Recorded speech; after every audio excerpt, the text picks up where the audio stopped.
Welcome to the third talk on diffusion tractography. My name is Michiel Cotard, and in this talk we will look at how we take the fiber orientations, which were estimated in the previous talk using FSL's PROBTRACKX, to reconstruct the major white matter tracks in the brain. As we're going to talk about the actual tractography algorithm now, it's perhaps good to look more formally at first how it works in this simplified case where we just consider the diffusion tensor tractography. So very simply what we do is usually we define some type of seed region, which are the voxels where we're going to start our streamlines. And in each of these voxels, we're just going to start to pick our initial location, and then we're going to keep moving in the direction of the principal eigenvector of the diffusion tensor of the voxel that we are in. This can be thought as solving the numerical equation shown here on the right, where starting positions are just chosen from within our seed region. And this leads to streamlines running throughout the brain, which we take as representing possible paths of the white matter tracts. But one thing that we have to consider is when do we stop them? We can keep drawing these lines infinitely long. So how do we actually stop that? And there are several ways to do this. So mainly they are focused on trying not to make any errors and to use our knowledge of the anatomy. For example, we might want to stop when we reach our target gray matter region because we don't think that the streamlines actually continue past that gray matter, or at least the underlying fiber bundle that we are trying to reconstruct does not continue past the gray matter region. To stop from making major errors, people often also add additional threshold, which is, for example, is often a curvature change threshold, which says that you don't want to continue tractography if there is a suddenly large change in the fiber orientation, because that suggests that we are actually entering a different white matter tract than the one that we were trying to reconstruct. In addition to that, there's often an anisotropy threshold. If the FA is very low, then the primary eigenvector of the diffusion tensor is basically a meaningless number, and so we also often stop the tractography in that case. And as we saw in the initial talk already, we can use this to reconstruct a lot of the major white matter bundles.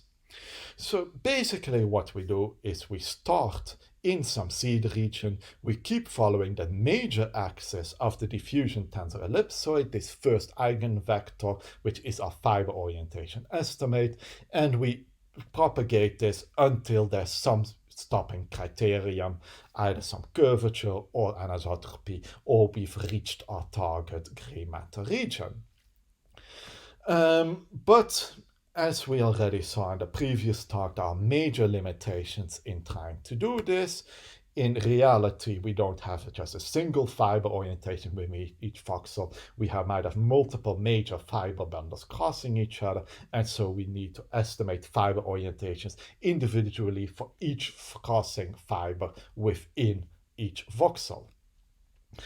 And in addition to that, there was a reproducibility problem in that there's a lot of uncertainty in the primary eigenvector of the diffusion tensor in some regions of the brain.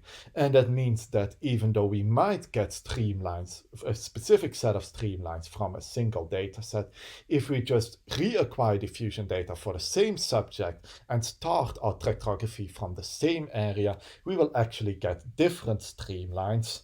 And so if we do that often enough, what we could produce is a map like that shown on the right, which basically shows for each voxel how likely is it to be hit by a streamline in one of our diffusion data sets. So the very bright parts of these maps are the ones that streamlines reach in a large number of our individual diffusion data sets, so they have a high reproducibility, while the dark background covering nearly all of the brain are basically where streamlines only very rarely reach, but it might just reach that point in the one data set that we have. So we want to quantify this reproducibility map for our single diffusion MRI dataset without going through the process of actually reacquiring the data and producing this map empirically.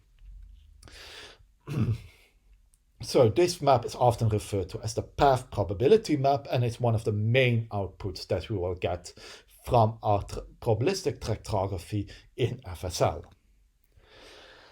So to do this, we already first needed to estimate in every voxel the fiber orientation and, crucially, its uncertainty, which, as we saw in the previous lecture, we could do in FSL's bedpost-X, which uses a Markov chain Monte Carlo to estimate the uncertainty in the parameters of the ball and sticks model, and this orientation of the sticks gives us the individual fiber orientations.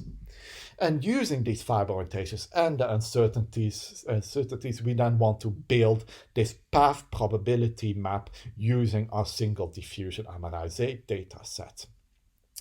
So, but how do we do that? So, tractography in this case becomes a bit more complicated because we no longer in every voxel just have a single direction.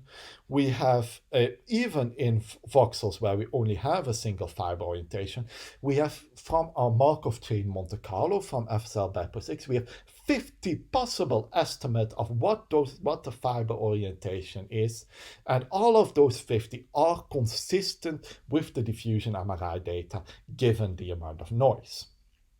So that means that we can no longer just talk about a single streamline running through each voxel, but what instead we do is to do probabilistic tractography where we start many streamlines from each seed point, and then in every voxel we take into account this uncertainty in the fiber orientation by just randomly sampling from this distribution, and so we get a whole fanning configuration of all possible paths that there might be from our seed region. So to look at a bit more detail of exactly how this works is, let's say our seed region is here in voxel A, and we want to estimate, and we want to know whether voxel A is connected with voxel B. So what we do is in voxel A, we start a new streamline. So we just randomly draw one of the 50 possible fiber orientations which we estimated within this voxel. And then until we enter another voxel, and we draw one randomly from there, and we continue randomly drawing fiber orientations in each voxel until we reach one of our stopping criterion. And then we just restart from A, but now drawing different fiber orientations. And we just keep repeating that, in this case, just 5 times, but in reality, we will do this hundreds or thousands of times. And once we've run it this many times, we can then estimate the probability that there's a connection, that there's a path through these fiber orientations from A to B as the number of streamlines that have gone from A to B divided by the total number of streamlines that we see that in A. So in this case, 3 out of our 5 streamlines reached voxel B, so this probability would be 60%.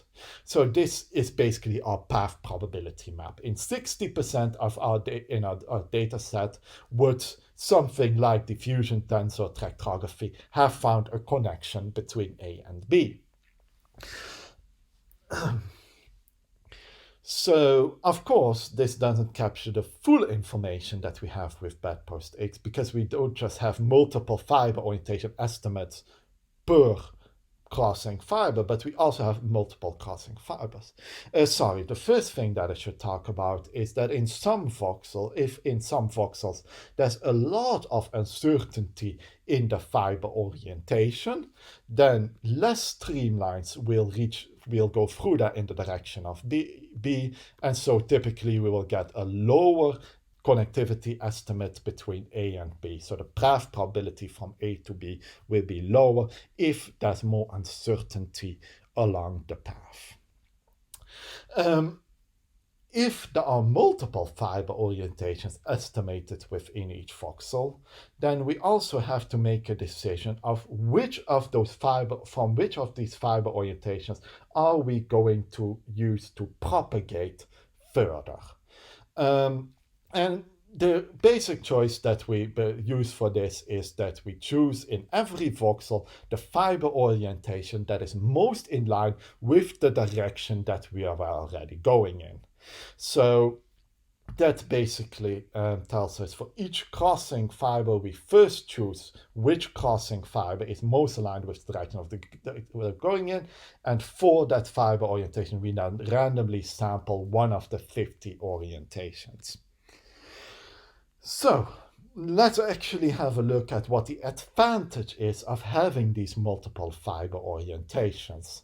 So this just looks at the path probability maps for the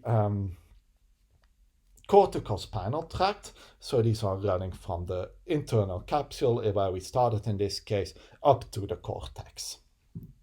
And as you can see, if you have a single fiber orientation, we miss the most lateral part of the corticospinal tract, because in this lateral part we cross with the superior longitudinal fasciculus, and if you only estimate a single fiber orientation, this will be oriented in the direction of the superior longitudinal fasciculus, meaning that we cannot reconstruct the corticospinal tract, which we can do if we have multiple fiber orientations. This is perhaps an even stronger example, showing the result for the acoustic radiations, with which a single fiber orientations you cannot reconstruct at all, and that's because the acoustic radiation cross the optic radiation, and because we are visual animals, optic radiation is much stronger, so the fiber orientation will always point in the direction of the optic radiation. With two fiber orientations estimated in every voxel, we can reconstruct both the orientation of the acoustic and optic radiation, and hence reliably reconstruct the acoustic radiation across here all 9 subjects.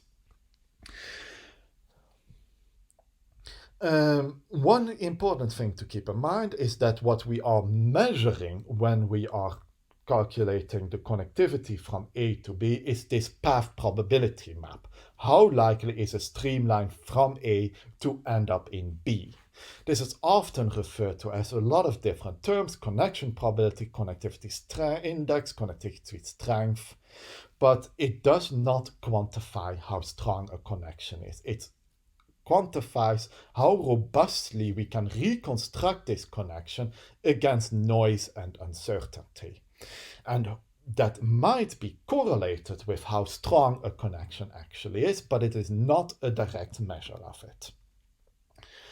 So, in summary, how we do our probabilistic tractography is to first, in each voxel, get multiple fiber orientations. And for each fiber orientation, don't just get a single estimate, but get 50 different estimates of possible fiber orientations consistent with the noise. This was using our FSL bedpost X tool. And then we use FSL PROBTRACKX to, from our seed region, we could just keep drawing one of these fiber orientations. In the case of crossing fibers, the fiber orientation that's most aligned with the direction we are already going in, until we reach one of our stop criterion, and that's the end of our streamline. And because we have this variability in the streamline orientations, we need to sample many more streamlines than we would if we had only a single fiber orientation in each voxel, like in diffusion tensor tractography. And what we finally get is some connection probability, which will basically be the number of streamlines that reach some part of the brain B from our seed A divided by the total number of streamlines seeded from A. And this computes not the connectivity strength, but the reproducibility of the path from A to B.